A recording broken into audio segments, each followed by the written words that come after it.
Hello and welcome to the last episode of the Rainbow Book Series. I know.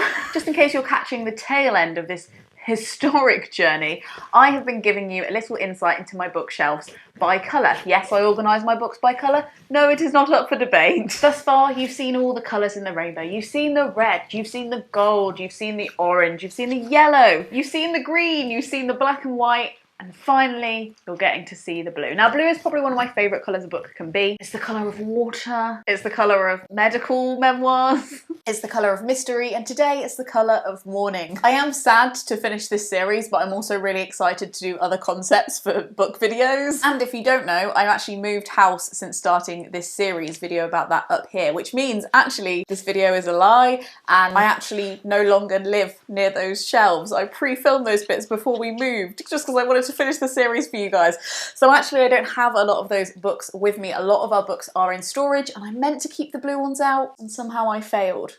But luckily I have that footage and I can show you around the bookshelves. Then we're going to talk about a few of the books that I pick off the shelves afterwards and focus in on them, give them a little spotlight. During this strange time, bookshops have been shut, libraries have been shut, so I've really enjoyed you coming along with me and browsing shelves and pretending like we might be browsing bookshops. And if you find any books in this video that you haven't heard of before and you're really excited to read, I really hope you enjoy them. And if you do order books, please consider supporting your independent bookshop. I'm leaving links below on how to do that. One more parish note before we get to the shelves. This is the only blue shirt I have and it's on loan, but it has a sound of its own. I don't know if you can hear that. I'll try not to rumba too much during this video, but if you hear the sound of a British anorak holiday in the background, you're not losing it. It's just me and my glamorous shirt.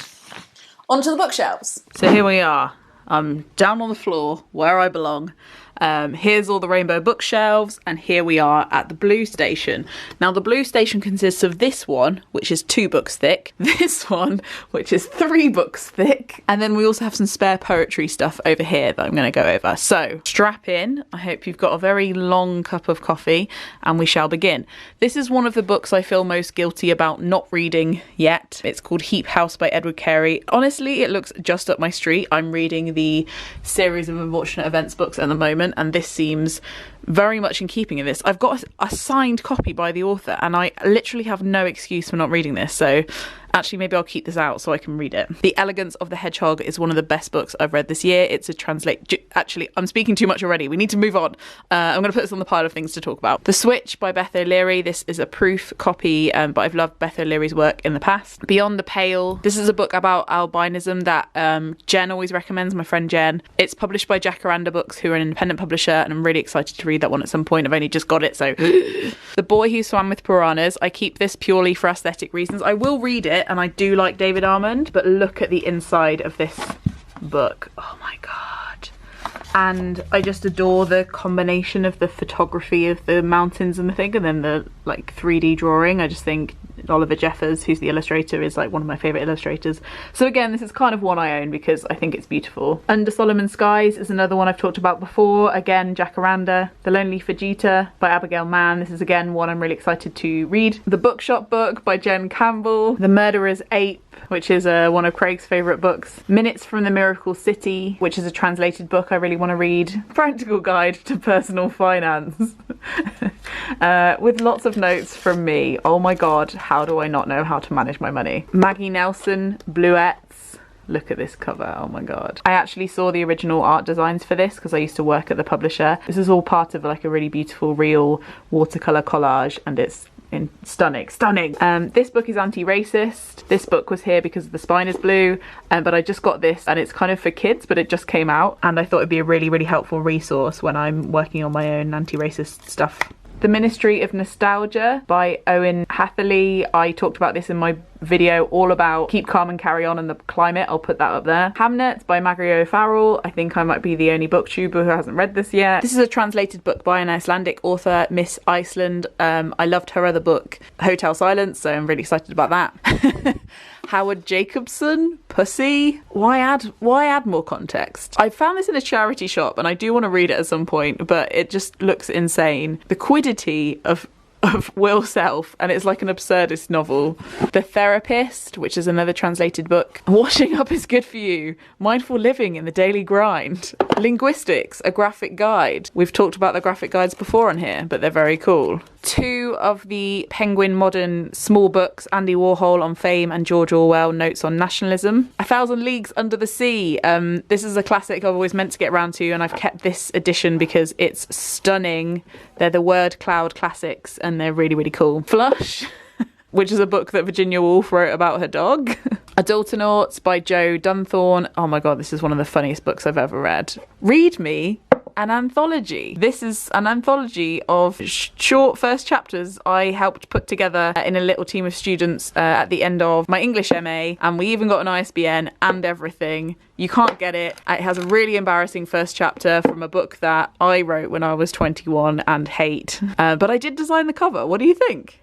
What do you think? I think that's not bad. I definitely brought that to my interview when I was trying to get into publishing and was like, look, I'm already doing it. You might as well pay me to. Oh my god, we have to talk about Harry. We haven't talked about Harry in ages. Oh my god, okay. We Are the Weather. I'm not going to eat your ear off about this again, surprisingly, but if you're a friend of the channel, you'll know that this is the only book I'm pushing into your hands in 2020. Gossip from the Forest by Sarah Maitland. I think this book has got lost, but I'm going to accept it here anyway because it's not really blue, but it is one of the most wonderful non-fiction books I've ever read. Or we have to talk about this. Aristotle and Dante Discover the Secrets of the Universe. Talking to Women by Nell Dunn. This is one of my favourite books of last year, so if you want to watch stuff about that, you can click up there. Walking Naked, a YA book I used to borrow from my library all the time that I really liked, and then I managed to find it secondhand. Tales Told in Oz. This is a really rare kind of mini book about Oz from Gregory Maguire, who's the guy who wrote Wicked. I actually have no idea how you get hold of these. They're really rare, I think, but my friend Jean gave it to me. I'll leave the link below if I can find it on the internet anywhere, because I know we have some Wicked fanatics watching. Fellow Wicked fanatics, I should say. Oh, When Breath Becomes Air. Oh, we have to talk about that too. This is going to be a big video. The first 20 minutes, the surprising science of how we can exercise better, train smarter, and live longer. Great Company by Michael Smith. Trust, integrity, and leadership in the global economy. I've been meaning to reread this. It's one of my favourite books that I used to love when I was a Christian, called Blue Like Jazz, and I really want to like reread it and filter it in a different way and see how I still understand it. But it's kind of like a cult classic in Christian circles, so if you love Blue Like Jazz, please comment below. Oh, this is a proof copy of Jen Campbell's In the Beginning of the World in the Middle of the Night. This proof copy makes me very happy. This is what it really looks like, but I also really love this proof copy. Assassins, which is a musical by Stephen Sondheim and written by John Weidman. If anybody cares about niche musicals, please message me because I love Assassins. Watch a musical. This is just the script, and sometimes I enjoy reading it because I'm a massive nerd. Make the Most of Your Time on Earth. My friend Ra gave this to me because she knows that I like to travel, but I guess this is kind of like quite redundant for now, but we can dream. Stone Butch Blues. This is by Leslie Feinberg. It's kind of like a very key queer text. It's like an amazing insight into that time in the kind of 60s and 70s of being like gender non-conforming in that period, and it's incredible. If I Were a Book, which is just a really cute illustrated book about what this person would do if they were a book, with the book being like cleverly integrated into all the illustrations. The Happiness of Pursuit, which is obviously the reverse of the cliche, the pursuit of happiness. That's the whole thing. I pre-ordered this because there was only going to be like about 200 in the world of these kinds of editions of A Portable Shelter. It's now like a paperback collection you can buy, but this is the really beautiful hardback of Kirsty Logan's work, and I am a big Kirsty Logan fan. I really love her writing, especially The Grace Keepers. And this is my favourite book cover, maybe of all time. It's called Elijah's Mermaid by Essie Fox. I love Essie Fox's writing. This is a really good book, but also just look. If you're interested in like gothic Victorian mermaid stuff and pre-Raphaelite painting and like spooky houses and deep waters and dark secrets, like I would really, this is a really fun historical romp. I love it. And then we're not even halfway through and my knees are really hurting. Okay, I'll spare you the SpongeBob meme, but some time has passed since I stopped filming, so I think we got to like here. Now we're gonna start here. And Then She Ate Them is a book by my friend Tom Denby. There's lots of really devastating poems poems in here, but there's also some really bloody hilarious ones, so I'd really recommend it. And you can buy it directly from the publisher who's independent, so I would recommend doing that. Burning Eye Books, 5 Ever, very good. This is possibly one of my favourite poetry books ever, 10 Years in an Open Neck Shirt. Off the Shelf, a celebration of bookshops in verse. It's 30 poems about bookshops, and it includes Jackie Kay as well as Carol Ann Duffy, Don Patterson, Clive James. And if you want to see a video all about this book and the tour that we did around it, I was actually involved in it and I made a video about it, so I'll leave the link up there for that. Dancing by the Light of the Moon by Giles Brandreth. This is a book all about how it's important to memorise poetry and how to do it. Our Numbered Days by Neil Hilborn. Still Mostly True by Brian Andreas. You can tell that I smile whenever I pick up this book because I love Brian Andreas. I think he's wonderful. Dowjit Nagra, British Museum. Undying, a love story by Michelle Faber, possibly one of the saddest books I have ever read. A Poem for Every Feeling, an anthology by Ella Rushbringer, who is the author of Midnight Chicken, that we're going to talk about in a second. How to Stay Sane in an Age of Division by Elif Shafak. Be Ecological by Thomas Morton. The Poetry Pharmacy Returns by William Seagart. I'm going to butcher this, but The Myth of Sisyphus by Albert Camus. As you can tell, I do not really care for philosophers in general, which is why I can't even pronounce their names, but my deepest apologies to any philosophy students watching. Imagine a Country by Val McDermott and Joe Sharp. I'm with the Bears, short stories from a Damaged Planet. Happy Mondays, Putting the Pleasure Back into Work by Richard Reeves. I haven't read this, but I live in hope. Good old film cover of Brokeback Mountain. The Love of a Bad Man by Laura Elizabeth Willett. Midnight Chicken by Ella Rushbringer. Proust and the Squid, The Story and Science of the Reading Brain. Another one by Camus. Create Dangerously. It's one of the Penguin Pound modern classic essays. It's quite good. It will do. An exercise book from a poetry class I took. Poetry Please, the nation's best loved poems. Ooh, a really nice hardback copy of The Starless Sea. Look at this. Oh my god. Stunning. Look at this spine. Stop and wait for the marble effect on the back. But we're not finished yet. Okay. Yeah, I was just exclaiming about a book.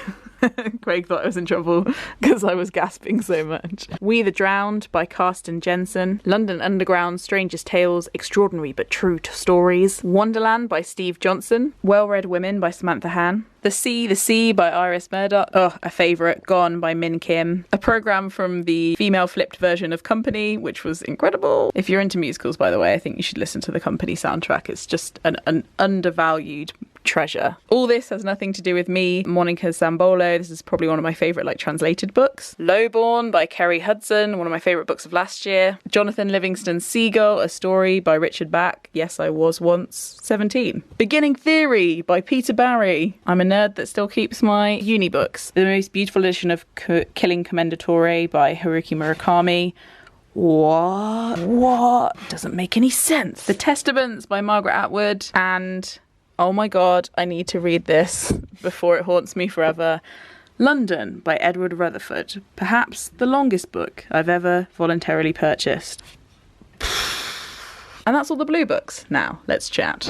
So I picked out 4 books on that bookshelf tour. One of them I have with me here in this new house. I have talked about this book a couple of times before, so I'll leave the links to those below and not bore you too much, but I know there have been a lot of people joining the channel since I talked about this book, so just to flag it in your head again, The Elegance of the Hedgehog by Muriel Barbary is a book written in French. This is a translation, and it's about a concierge who manages this incredibly expensive block of flats in Paris. And it follows a girl who lives in one of these luxury apartments who is 14 and has decided that life isn't really worth living anymore. She finds her family very shallow and vapid. She doesn't see a way out of her kind of gilded cage of controlled, enforced manners, and has kind of got this nihilistic view of life very early on and is plotting her own escape. It's about how these two characters' lives intertwine and overlap. It's really beautiful, and it asks loads of questions about when is it too old to start something, when is it too young to give up on something. It's one of those small stories that happens in a short period of time and covers a small amount of people, but makes you feel like it has the whole world inside it. It's really engrossing, beautifully written, and it's one of my favourite books ever. Aristotle and Dante discover the secrets of the universe. I've had so many copies of this book in my possession, and somehow I end up just giving it away every time, and then buying a new copy. At the moment I don't own a copy because I've already just forced it on somebody. This is a coming-of-age rom-com between two boys who live in America but live near the Mexican border, of Mexican heritage. If you're looking for something that's just a kind of like will they, won't they, engross me in a love story kind of thing, it is that, but it's also an incredibly intelligent look at how culture intersects with sexuality, try and say that 10 times fast. And I've heard it said that it kind of avoids falling into the lot of pitfalls and stereotypes that other books of this kind can. I'd also say it deals a lot with teenage violence and like the impulse to lash out when you haven't been given words. Aristotle and Dante are obviously like both named after these philosophers, and they also kind of like represent, if I'm being wanky in English literature kind of student about it, I'd say they kind of represent the classical and the romantic ways of looking at the world and how those two viewpoints challenge each other inside these like two teenage boys. It features some really cute platonic friendships. It features the boys' relationships with their families and how that crosses over with their sexuality and their love for each other. It's so incredibly well written. I don't want to say like for YA, because so much YA is well written, but I think this is something that really has a literary slant to it, but it's also really readable, and basically it's one of my favourites, and I think it is the bar to which all other YA should be held. Like, it's just so well executed on all fronts. Every character is really well filled out, and I'm like, see, this is just perfect. The author has released another book about a couple of years ago, and I don't know whether to read it. Could somebody just tell me? Just tell me either way. I'm kind of like Fleabag. I'm like, I just want somebody to make my decisions for me. If you have, could you let me know? When Breath Becomes Air is one that I haven't heard talked about like recently. It was talked a lot about 5 years ago. This is a memoir from a surgeon. You kind of meet him at the beginning of the book, and him and his wife are both incredibly high-skilled like medical professionals who have both been studying for years and years and years to be able to operate on people at the point in their lives where, you know, it's literally ride or die. They need someone to put the right tiny bit of metal in the right tiny minuscule 0.5 millimeter sized hole, or they die. It's a very precise and incredibly grueling job, and at the beginning of his profession, after this time of having studied it and perfected it, he finds out that he himself has a terminal illness. At the time, him and his wife are seriously considering divorce, and it's about the period from when he finds out his diagnosis to, I think, almost a few days, or at least just a few weeks before he dies. And it's his reflections on what life is, what happens when you spend your life building up to a life you don't actually get to have. He was obviously like a really incredible mind, and it also has like philosophy, discussions of like pre-grief, like preparing yourself for grief. And it's also just a really good testament to what people who give their lives to the medical profession go through, what motivates them, how they find meaning even when they're being run into the ground. I think it should probably be just required reading for anyone, and I don't want to spoil anything here because I'd love you to read it, but if you have read it and you want to know like what happens to his family after the memoir ends, I'm going to leave some links in the description because it's really cute and really unexpected. Anyway, so let me tell you a little story about Harry. This is Harry's last stand. Harry Leslie Smith is a man I met when he was 94 and I was his publicist. He went viral with some tweets. Yes, he was on Twitter, and he also wrote a Guardian article that then got turned into the book that I was doing publicity for. Harry grew up in what is essentially, and I think he also describes as, a British slum. During the Great Depression, his sister died because she didn't get the medical care that she needed. And when he grew up, he fought in the war, and after the war he stayed in Germany, fell in love with a German woman, which was incredibly controversial at the time, and brought her back to Britain with him. This is a story basically about the working class in Britain, how they've been demonised, how important the NHS is, and how socialism isn't just like a case of taste or a utopia, it's something that we've slowly been realising during our lifetimes. And he feels, and that's what his article is about, is that in the last 10 years we've been backsliding, and he fears we're going to lose it all. He wanted to write his memoir because he was alive till very recently, and he remembers what Britain is very capable of being like. His life is basically an argument against austerity, and it was like one of the most incredible campaigns I've had like the pleasure of working on. We got him on like the front of the T2. He was on the front of like almost every newspaper at one point, and my phone was like ringing off the hook. I remember us going from Radio 4 to like an ITV studio. I took him to the Labour Party conference, and afterwards we went to a party on the set of Coronation Street. I shit you not. Have you ever drank a glass of wine on Coronation Street at night? I did a video with him on my channel when he was alive, and he was just the most incredible man. We did keep in contact after, and we sent a few emails back and forth. Unfortunately, he has died now, but I'd really love for people not to forget him. Irregardless of all of the subject matter, this is so incredibly written, and I know firsthand that this man did not have the kind of educational background that some might assume you need to write something like this, and two, a ghostwriter. He wrote this all himself, and it's bloody incredible. He also wrote a memoir specifically about his wife called Love Among the Ruins, which isn't a blue book, but I'd like to mention it here anyway. Rule book.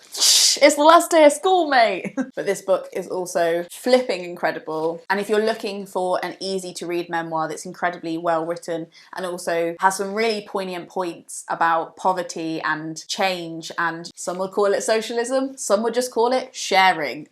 But this, I'd love to be on like every syllabus and every reading list about British politics, about British history. And I think it's incredible that he was there, still there at 94, banging that drum. So yeah, thank you so much for joining me for this bizarre yet very enjoyable book browsing series. These videos are made possible by the Gumption Club. They literally would not happen without them. And so if you enjoyed this video and you'd like to be part of the small group of people who tip me per video to make sure they keep existing, you can look into joining the Gumption Club below. There is a playlist here if you'd like to do a little rainbow bookshelf binge and watch every single colour, knock yourself out. Or if not, maybe this video might interest you. Thank you so much for watching. Until next time, Frog Snug out.